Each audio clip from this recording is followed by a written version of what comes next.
Албетте, bir кылымга жакын өз алдынча тарыхы бар Кыргыз прокуратурасында көптөгөн өзгөрүүлөр болду.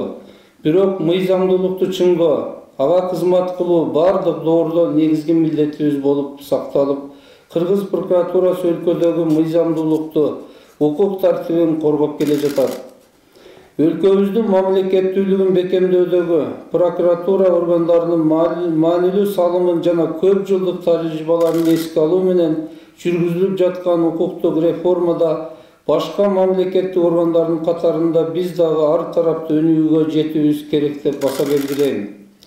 Чындыгында, акыркы убактарда прокуратура системасы ар кандай эксперименттерге салына берип, өзүнүн негизги багыттары алсыз абалга келди. Коомчулуктун жана мамлекеттик органдардын кайрылууларын толук чече албай жатканыбыздын дагы бирден бир себеби ушул. Өлкөбүздөгү тартиптин жана мыйзамдын сакталышынын деңгээлин көтөрүү үчүн бүгүнкү прокуратуранын иштөө принцибин өзгөртүп, ыйгарым укуктарын толуктап, тергөө жүргүзүү функциясын кайтарып, өздүк курамдын кесипкөйлүгүн жана калктын бизге болгон ишенимин жогорулатуу зарыл. Прокуратура системасы жазалоочу орган эмес, тескерисинче мыйзамдуулуктун сакталышын камсыз кылуучу орган экенин унутпайлы. Анткени учурда абал пайда болгон көйгөйлөр, айрыкча бийликтин жогорку тепкичтериндеги коррупция, ошондой эле тоо-кен тармагына жасалып жаткан мамиле, эзелтеден бизге мураска калып келген жаратылыш баалуулуктарына болгон кыянатка мыйзам чегинде чара көрүлбөй, коомчулукта кызуу талкууланып, элдин нааразычылыгын пайда кылууда. Бирок кандай гана жагдай болбосун, прокуратура органдары мамлекеттин кызыкчылыгын жактап, мыйзамдардын аткарылышын көзөмөлдөөдө, кылмыштуулукка каршы күрөшүүдө алдына коюлган оор тапшырмаларды аткарууну күчөтүүсү зарыл. Үстүбүздөгү жыл прокуратура органдары үчүн ар тараптуу окуяларга же өзгөрүүлөргө бай жыл болду десем жаңылышпайм.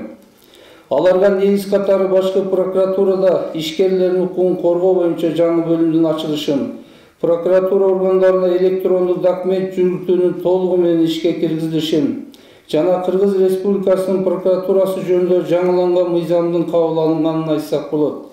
Бул жетишкендиктерди, ошондой эле прокуратура жөнүндө мыйзамдын кабыл алынуусунда Жогорку Кеңештин депутаты катары түйшүктүү ишине жеке өзүм күбө болдум. Кабыл алынган жаңы мыйзам прокуратура кызматкерлеринин социалдык абалын жакшыртууга, кызматтык мамилелерин так жүргүзүшүнө, ички тартипти сактоого, мыйзамдуулукту толук кандуу көзөмөлдөөгө чоң өбөлгө түзөт жана алдыдагы ийгиликтерин башаты болот деп ишенем.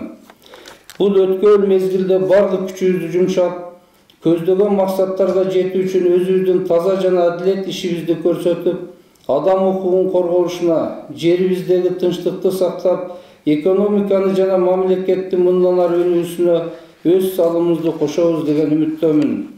Сөзүмдү аяктоо алдында азыркы кырдаалга байланыштуу прокурор кызматкерлеринин кесипкөйлүгүн жогорулатууда, аралыктан окутуу режимин өткөрүүгө жигердүү катышып, керектүү материалдык техникалык жабдуулар менен прокуратура органдарын камсыздоого кошкон салым үчүн Бийликкен Улуттар уюмунун өнүктүрүү программасына жалпы прокуратуранын өздүк курамынын атынан терең ыраазычылык билдирем.